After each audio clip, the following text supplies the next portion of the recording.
পাক বলেন 4টি কাজ করলে জীবন সফল হয়ে যাবে। কয়টা কাজ? 4টা কাজ করলে জীবনটা সফল হয়ে যাবে। 1 নম্বরে ঈমান। 1 নম্বরে কি? ঈমান। এটাই হচ্ছে ফাউন্ডেশন। ক্ষতি থেকে বাঁচার জন্য প্রথম যে গুণটি, সেটির নাম হচ্ছে ঈমান। ইসলামে ঈমানের স্থান সর্বপ্রথম, তারপরে হচ্ছে ইসলাম।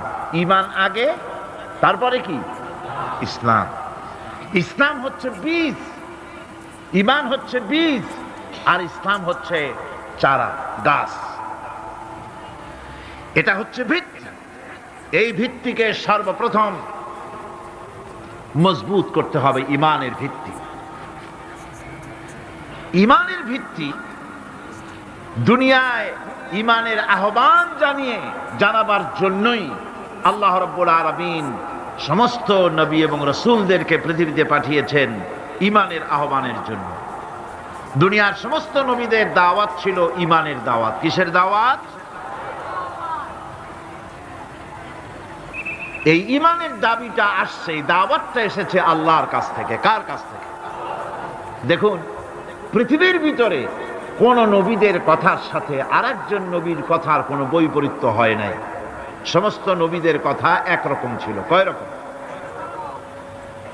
একজন নবীর সঙ্গে তার বক্তব্যের সাথে আরেকজন নবীর বক্তব্যের কোনো গুণগত মৌলিক কোনো পার্থক্য ঘটে নাই, অসঙ্গতি হয় নাই। কারণ নবীরা, আম্বিয়া আলাইহিমুস সালাম, নিজেরা বানিয়ে কথা রচনা করে তারা মানুষের সামনে পেশ করে নাই। সমস্ত নবীদের কাছে যত দাওয়াত এসেছে, একটা অফিস থেকে এসেছে। সে অফিসটা হচ্ছে কার? আল্লাহ রাব্বুল আলামিনের। তাই দুনিয়ার সমস্ত পয়গম্বরদের দাওয়াত ছিল না ইলাহা ইল্লাল্লাহ, লা ইলাহা ইল্লাল্লাহ, লা ইলাহা, লা ইলাহা ইল্লাল্লাহু মুহাম্মাদুর রাসূলুল্লাহ। এটাই ছিল সমস্ত নবীদের দাওয়াত। কোরআনে কারীম তার ধারক এবং বাহক সম্পর্কে বলে যে তিনি যে দাওয়াত দিয়েছেন সে দাওয়াতটা হলো ঈমানের দাওয়াত। আমাদের নবী তিনি এসে যে দাওয়াত দিয়েছেন সে দাওয়াতটা কিসের?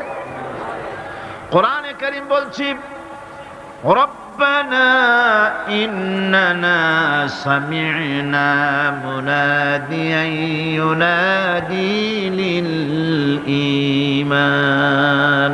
হে আমাদের রব, নিশ্চয়ই আমরা এমন একজন আহ্বায়কের আহ্বান শুনেছি যিনি আমাদেরকে ঈমানের দাওয়াত দিয়েছেন। এমন কোন পয়গম্বর নাই দুনিয়ায় যিনি ঈমানের দাওয়াত দেন নাই।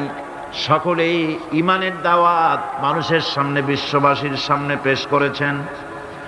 কোরআনে হাকিম স্পষ্ট একটা সীমারেখা দুনিয়ার মানুষের সামনে পেশ করে পৃথিবীর মানুষগুলিকে দুটি শ্রেণীতে বিভক্ত করে দিয়েছে। একটি হচ্ছে ঈমান পোষণকারী, আরেকটি হচ্ছে অবিশ্বাসী। একটা ঈমান পোষণকারী আর একটা অবিশ্বাসী। ঈমান পোষণকারীরা সত্যশ্রয়ী, তারা হচ্ছে জ্ঞান এবং নূরের সম্পদে সমৃদ্ধ। আর দ্বিতীয় দলটি হচ্ছে কাফের, জালিম, মূর্খ। তারা হেদায়েতের রাস্তা তাদের জন্য অবরুদ্ধ। কোরআনে কারীম এই দুইটি দল সম্পর্কে উল্লেখ করতেছেন, মাসালুল ফারিকাইনি কাল আ'মা ওয়াল আসাম্মি ওয়াল বাসীরি ওয়াস সামিঈ হাল ইয়াস্তাবিয়ানি মাসালান আফালা। কোরআন শরীফ বলছে, হাল ইয়াস্তাবিয়ানি মাসালান আফালা তাযাক্কারুন। দুইটি শ্রেণীতে আল্লাহ পাক ভাগ করে দিয়েছেন। একটা শ্রেণী হচ্ছে অন্ধ, বোবা, বধির। আরেকটি যারা শুনতে পায়, চোখে দেখতে পায়। এ দুটি কখনো এক নয়, সমান নয়। এ দুটির রাস্তা আলাদা। কাফেরের রাস্তা আর ইমানদারদের রাস্তা সম্পূর্ণ ভিন্ন।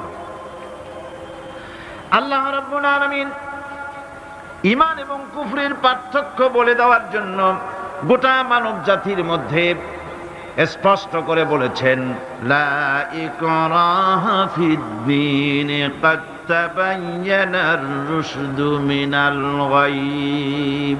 দ্বীনের ব্যাপারে জোর জবরদস্তি নেই।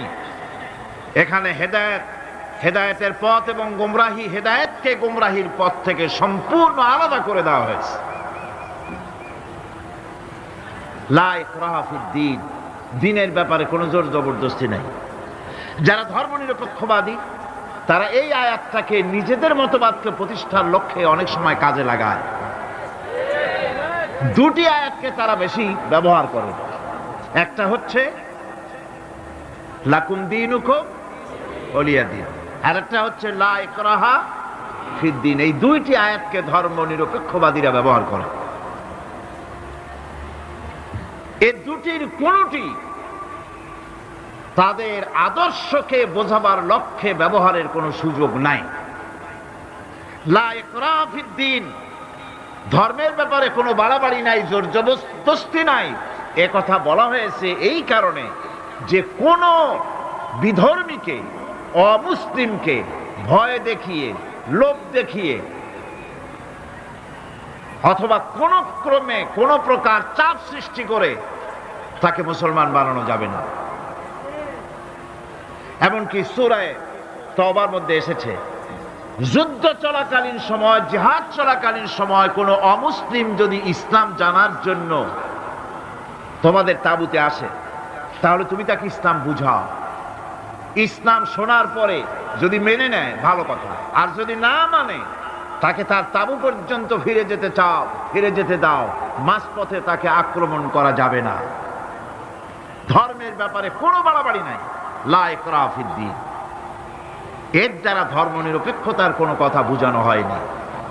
আর লাকুম দীনুকুম ওয়ালিয়া দীন, এটা ছিল কাফেরদের সেই বক্তব্যের প্রেক্ষিতে যেখানে কাফেরেরা বলেছিল মুহাম্মদ সাল্লাল্লাহু আলাইহি ওয়াসাল্লাম, আসুন আমরা এক কাজ করি, সেটা হলো ধর্ম নিয়ে আমাদের মধ্যে যে বাকবিতণ্ডা হচ্ছে, আমরা ধর্মকে 50-50 ভাগ করে নিই।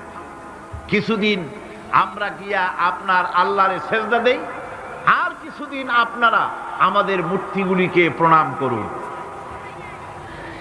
এই প্রস্তাব যখন রাখল, আল্লাহ রাব্বুল আলামিন সূরা কাফিরুন অবতীর্ণ করে দিলেন, কুল ইয়া আইয়ুহাল কাফিরুন লা আ'বুদু মা তা'বুদুন। হে কাফেরেরা, হে অবিশ্বাসীরা, নবী আপনি বলুন, হে অবিশ্বাসীরা, তোমরা যার ইবাদত করো আমরা তার ইবাদত করি না, আবার আমরা যার ইবাদত করি তোমরাও তার ইবাদত করো না। সুতরাং লাকুম দীনুকুম ওয়ালিয়া দীন, সুতরাং তোমাদের দিন তোমাদের জন্য, আমাদের দিন আমাদের জন্য। এখানে নিরপেক্ষতার কথা বলা হয় না, এখানে পক্ষের কথা বলা হয়েছে। কিসের পক্ষ? ধর্মের পক্ষ। কিসের পক্ষ? হিন্দু, খ্রিস্টান, বৌদ্ধ, তোমরা তোমাদের ধর্মের পক্ষে থাকো। মুসলমান, তোমরা তোমাদের ধর্মের পক্ষে থাকো। ধর্মের ব্যাপারে নিরপেক্ষ হওয়ার কোনো সুযোগ নাই। আছে নাকি সুযোগ? আমি পার্লামেন্টে বলেছি এই কথা, যে একটা ধর্মের উপরে বিশ্বাস করে নিজেকে একটা ধর্মের পক্ষের ব্যক্তি হিসাবে ঘোষণা করে কেউ বলছে, দাবি করছে আমি হিন্দু, কেউ বলছে আমি বৌদ্ধ, কেউ বলছে আমি খ্রিস্টান, কেউ বলছে আমি মুসলমান। নিজেকে একটা ধর্মের বিশ্বাসে বিশ্বাসী ঘোষণা করার পর আমি ধর্মনিরপেক্ষ, এই কথাটা মিথ্যা, বানোয়াট, জালিয়াতি, প্রতারণা, মুনাফিক। কোন ধর্মের অনুসারী ব্যক্তি ধর্মনিরপেক্ষ হতে পারে না। কেবলমাত্র নাস্তিক, যারা আল্লাহরে মানে না, আল্লাহকে স্বীকার করে না, ওরা বলতে পারে আমরা ধর্ম নিরপেক্ষ, ধর্মের ব্যাপারে আমরা নিরপেক্ষগুলো মানি না, বিশ্বাস করি না। কিন্তু যারা ধর্মে মানে, সেদের যে ধর্মেরই হোক না কেন, সে ব্যক্তি ধর্ম নিরপেক্ষ যদি দাবি করে, এটা মিথ্যে কথা, এটা মুনাফিকি ছাড়া আর কিছু হতে পারে না। মুসলমানকে, যে কোনো জাতিকে যে ধর্মে আছে ধর্মের পক্ষে থাকার কথাই বলা হয়েছে। এখন আমি বলতেছিলাম ইমানের কথা। ইমান আগে আনতে হবে। ইমান সম্পর্কে আল্লাহ রাব্বুল আলামিন বলতেছেন ইমান হলো আগে, তারপরে ইসলাম। আবার ইমান আনার আগে আবার কুফরি একটা শব্দ আছে, সেটা হলো ফামান ইয়াকফুর বিত্তাগুতি ওয়া ইউমিন বিল্লাহি ফাকাদ ইসতামসাকা বিল উরওয়াতিল উসকা লা ইনফিসামা লাহা ওয়াল্লাহু সামিউন আলীম। ফামান ইয়াকফুর বিত্তাগুত, যে ব্যক্তি তাগুতকে অস্বীকার করেছে, সর্বপ্রথম তাগুতকে অস্বীকার করতে হবে। ওয়া ইউমিন বিল্লাহ, আর এরপরে আল্লাহর উপরে যে ঈমান আনলো, ফাকাদ ইসতামসাকা বিল উরওয়াতিল উসকা, সে এমন এক শক্ত অবলম্বন ধারণ করলো যা তাকে কোনো কিছুই বিচ্ছিন্ন করবে না, ধ্বংস করে দেবে না। সুবহানাল্লাহ। এখন সত্যিকারের ইমানদারের পরিচয়টা কি? কোরআনে কারীম সত্যিকারের ইমানদারের পরিচয় এভাবে পেশ করতেছে, ইন্নামাল মুমিনুনা আল্লাযীনা আমানু বিল্লাহি ওয়া রাসূলিহি সুম্মা লাম ইয়ারতাবু ওয়াজাহিদু বিআমওয়ালিহিম ওয়া আনফুসিহিম ফি সাবিলিল্লাহ উলাইকা হুমুস সাদিকুন। ঈমানের দাবিতে সত্যবাদী কারা? ইন্নামাল মুমিনুনা আল্লাযীনা আমানু বিল্লাহি ওয়া রাসূলিহি, সত্যিকারের মুমিন তো তারা যারা নাকি ঈমান এনেছে আল্লাহর উপর এবং রাসূলের উপরে। এই ঈমান আনার পর সুম্মা লাম ইয়ারতাবু, এরপরে কোন সন্দেহে সে নিপতিত হয় নাই, কোন সন্দেহ তার মনের মধ্যে জায়গা পায় নাই, আর সে আল্লাহর রাস্তায় জিহাদ করেছে মাল দিয়ে, জান দিয়ে। উলাইকা হুমুস সাদিকুন, এরাই হলো ঈমানের দাবিতে সত্যবাদী। সুম্মা লাম ইয়ারতাবু, অথবা এক বিন্দু সন্দেহ মনের মধ্যে জায়গা দেয় নাই, অর্থাৎ ঈমান আনছি কার উপরে? আল্লাহর উপরে। কার উপরে?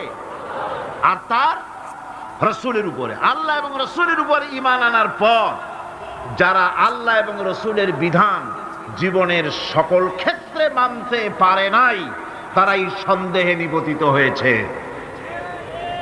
কথা বুঝতে পেরেছেন? তাদের সন্দেহ এই কোরআন মানুষের জীবন, তার সম্পদ, তার রাজনীতি, তার অর্থনীতি পরিচালনা করতে পারে না। সেই জন্য ধর্মের ব্যাপারে কোরআন মানি, ধর্মের ব্যাপারে নামাজ আর রোজা মানি, কিন্তু রাজনীতিতে ধর্ম মানি না। এটাই হলো সন্দেহ। এটাই কি? সন্দেহ, অবিশ্বাস। জীবনকে তারা দুইটা ভাগ করেছে, এক ভাগ রাজনীতির জন্য, আর এক ভাগ কিসের জন্য? ধর্মের জন্য।